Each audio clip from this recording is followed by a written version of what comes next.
Tap on that and say, bring Lena. She's coming. Hey! Hey, got it happening. Hello, Welcome. Olivia. Bit of a slow start, but you're here. Technology, it's a wonderful thing. Technology. And we are learning with this, but I love it. I love the idea that we can be in different places and do this. So do I. Welcome, Lena. Well, thank you. Thank you. Yeah, I was reading up a bit of your background and actually quite interesting.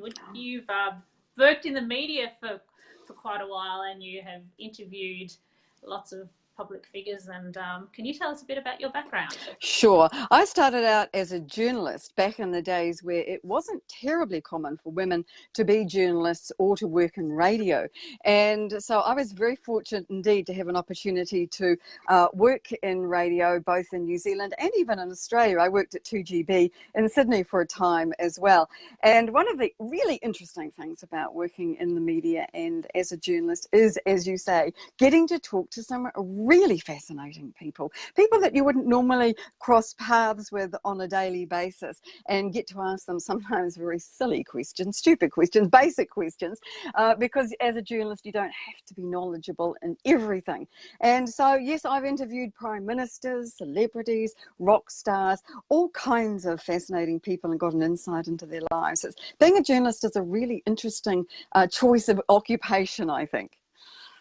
I think it is. I mean, now that I'm just dabbling it in this little way, I'm loving it. So I think what you've done sounds really exciting, actually. I wonder if there's a show reel somewhere that we can. Can we find you on YouTube or find some of these? Well, I think yes, if you Google my name, some terribly old things are likely to come up. Some embarrassingly old things are likely to come up. I haven't done that for a while, fortunately, so I'm not sure what would still be there. Well, I'll do that after our interview then, shall I? All right, sounds great. All right, so anyway, we've been telling people that this is about LinkedIn, let's get on to that.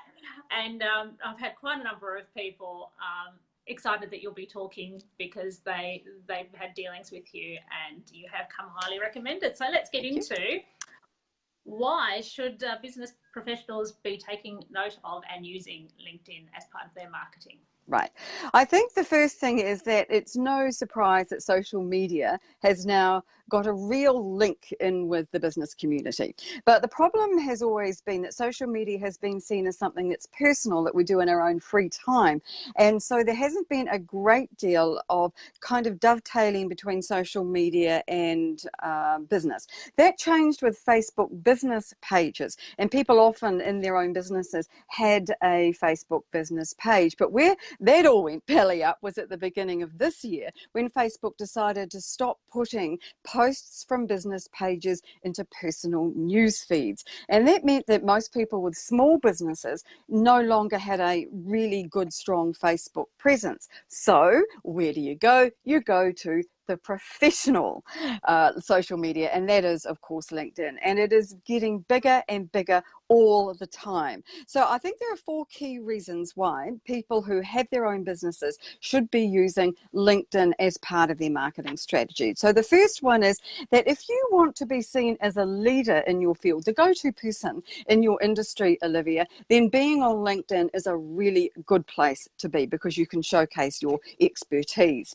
The second thing is that it enhances your credibility, and so it makes you're allowed to share your knowledge, and so you come across as somebody who really knows their stuff. And I think that's really important. You can also share information of value, because we all know that business is about people. It's about relationships, and you do business with people that you know and you like. So sharing information makes you a good person, to do business with.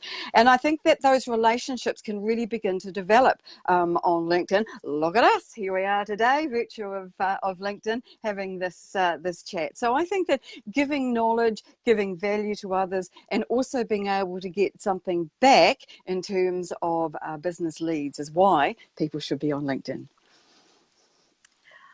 Okay, so once you're there and you're active on LinkedIn, what kind of things should you be sharing? How do you know how to do it well? Yes. Wow, that's it. Well, here's the thing. It's a big question. It is a big question, and it's got a long answer, which is it takes time.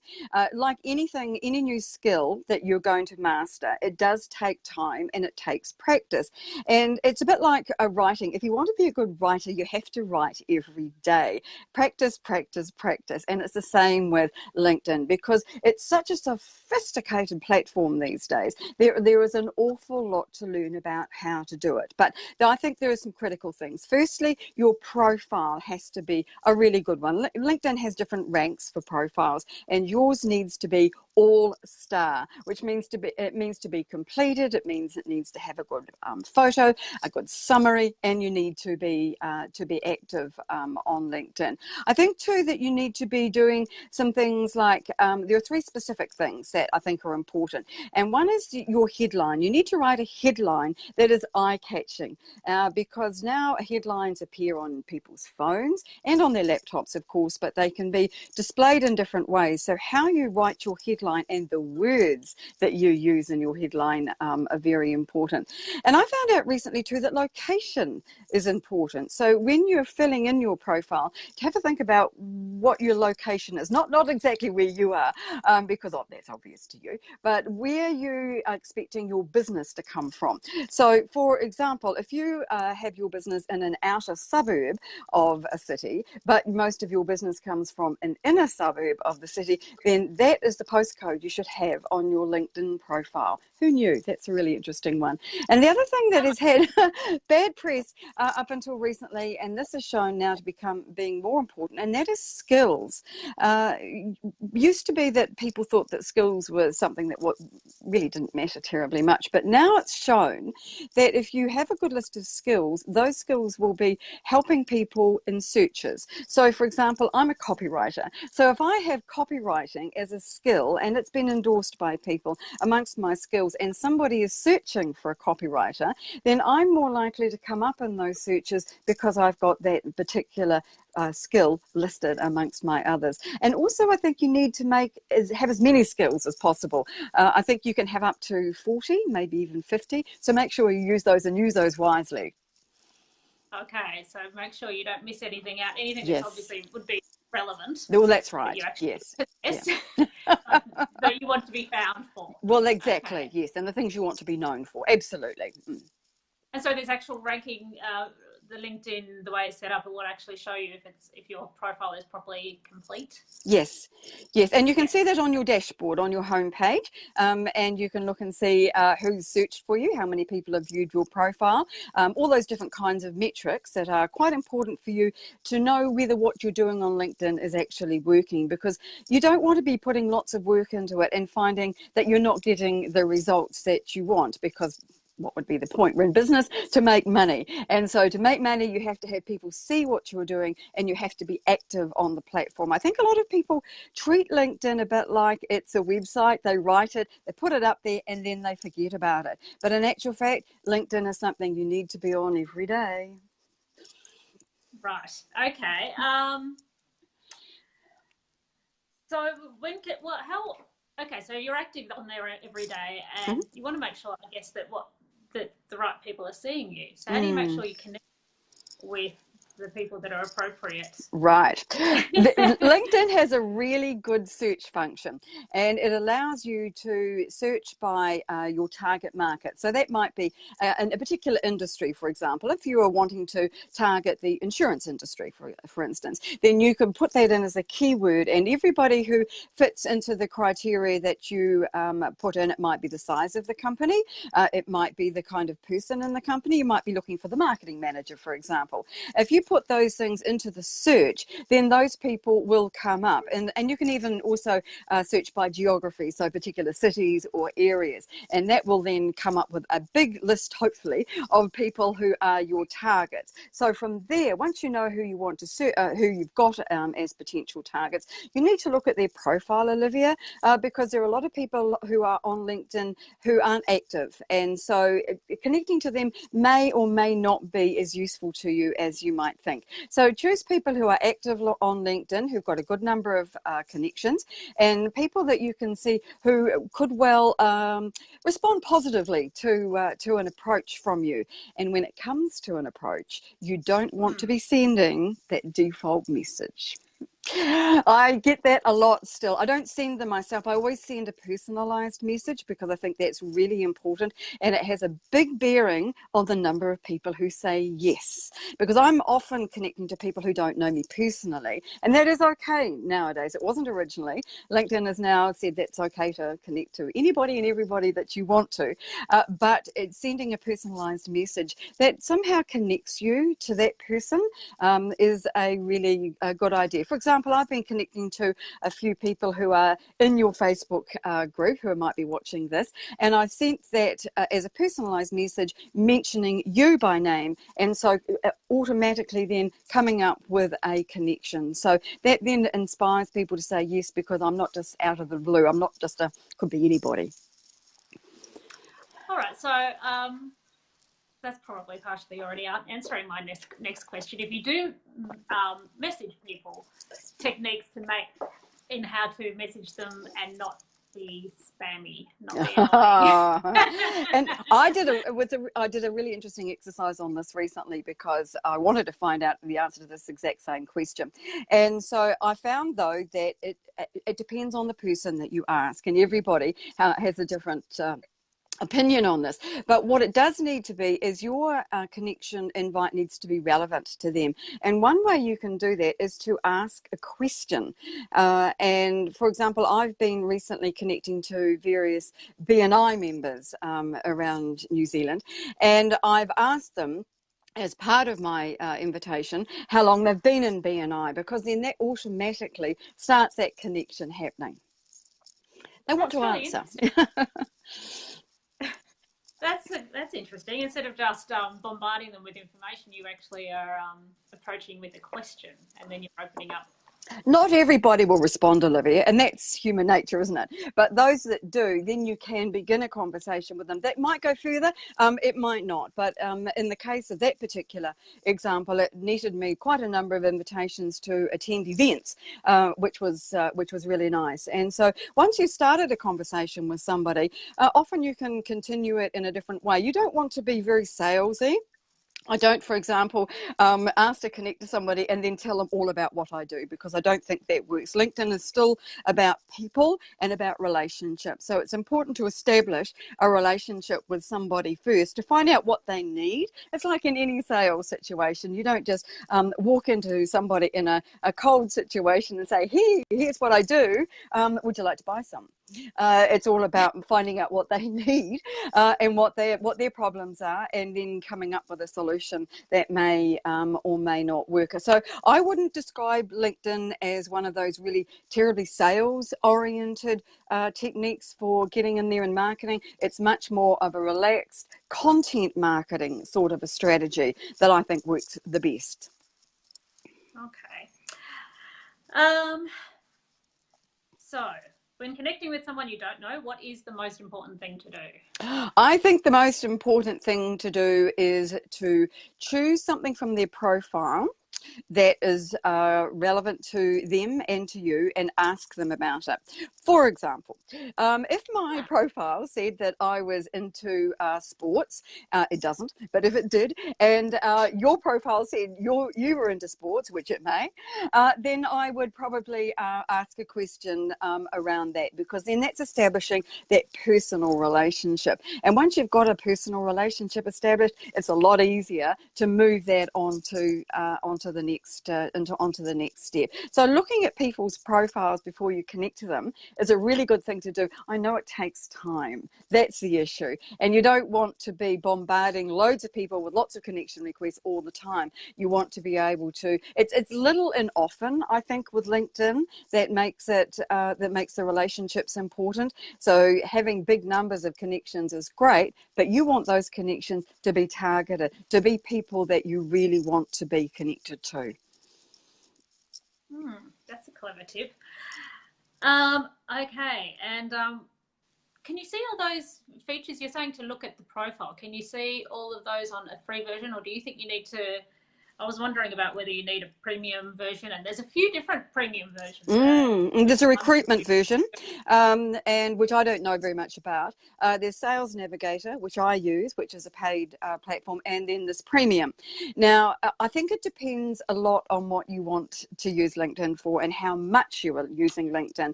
For anybody who is not using it in a really heavily or sales-oriented way, I think that the free version is absolutely fine. The only thing that you can't seem to do on the free version is to save searches, which is one of the reasons why I have Sales Navigator, because you can save the searches. And that's important, I think, if you're wanting to connect to a certain group of targeted people, because you can only connect or send connection invites to 75, I think it is, people a day.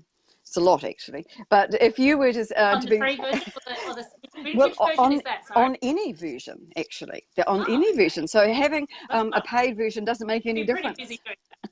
Okay. But can you imagine sending 75 a day? That is a lot of work, particularly if you're doing it in a personalised way. So I don't see the need for to pay for premium unless you are really wanting to use it heavily and in a particular sort of a way. But if you're just starting out on LinkedIn, no need. No need. No need. Excellent. Okay, and what's your prediction for the future of LinkedIn? Oh, now this is a big one. I think that LinkedIn is going to take over from Facebook in terms of the importance to businesses. And I think we're already seeing that by the number of people who are using LinkedIn and how much interest there is in being able to use LinkedIn really well.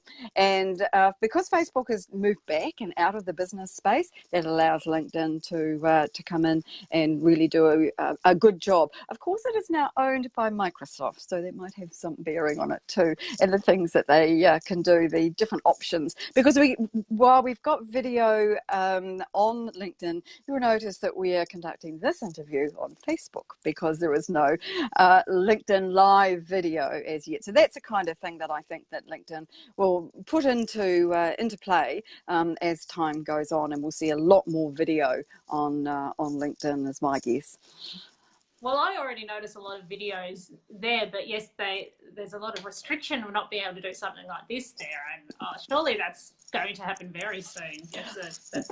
Once that happens, it'll take off, absolutely. And I think that there's a prediction that by the end of this year, 80% of everything that's looked at online will be video. That's a bit scary, isn't it? For those of us who are readers and writers, it's extremely scary. But I think that video is definitely the way of the future, Olivia, like it or not.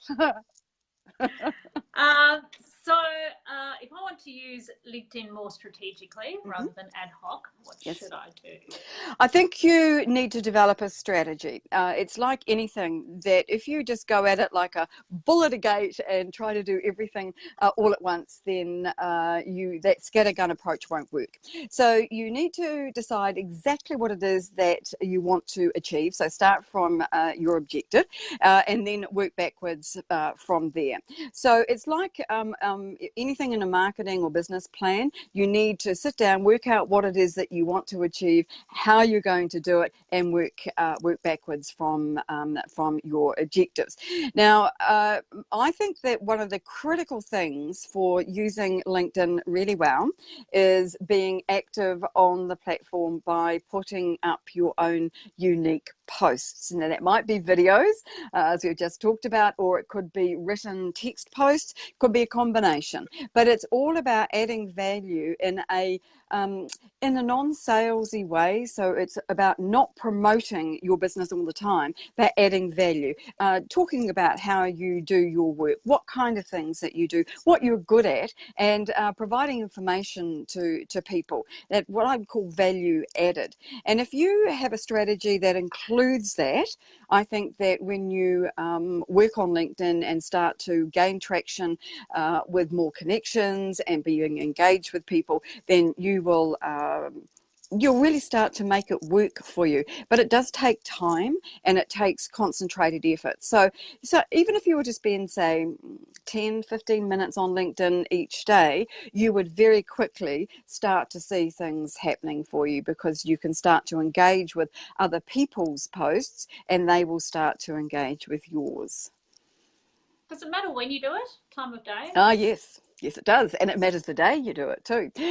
Most of us aren't looking at things like LinkedIn at weekends, although some people do, of course, and you still find some interesting things happening on LinkedIn at weekends, but mostly during business hours and during the business day. So I would be, for example, putting things up somewhere in the afternoon, usually on a weekday, probably Tuesday through to Thursday are the busiest days, Monday and Friday, possibly as well, but probably less so on a Friday, because people are thinking about the weekend and what they're going to be doing over the weekend, rather than wondering about whether they should be doing things on LinkedIn. However, on the other side of the coin, there are people on a Friday afternoon who go, I'm just sitting in my chair here for a little while longer until the clock ticks by. What can I do? I know, I'll check out LinkedIn. So I think business days during business hours is the best time to be putting things up on. Now that's for posting, Olivia. I better be clear about that.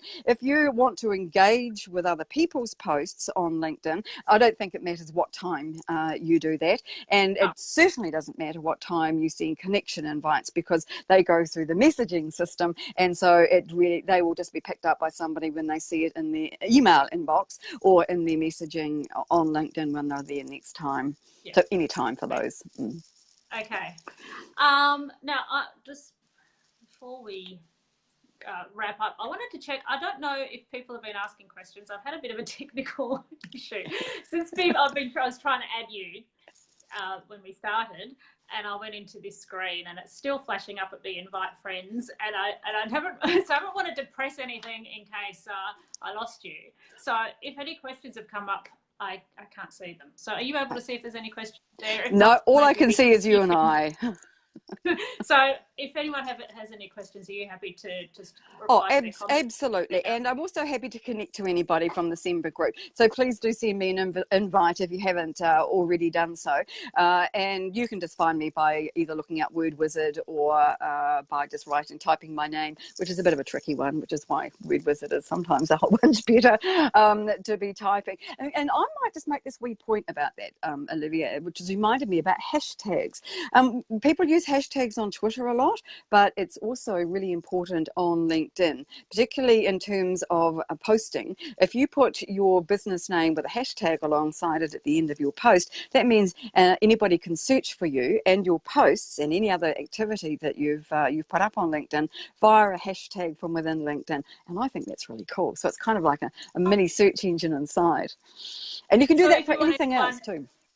So people who may not be connected to you, if you put a hashtag, will still see your posts. Yes, if they just hashtag Word Wizard. What hashtag would you put? Would it be something that relates to what you've posted about? Yeah, it can. Well, you can choose. I tend to use my business name as the first thing, and then if I'm writing about LinkedIn, then I'll use LinkedIn as a hashtag as well. I might write copywriting, anything that I think that people might be searching for, and I want me to come up in that search. So I think that your business name is always a good idea. A lot of people's business names are the same as their personal name, and that's okay too, because it just gives you a nice little library of hashtags that you can direct people to and say, if you just hashtag this, you'll find me there and some of my posts, and people can see what you've already done. I think it's a great idea.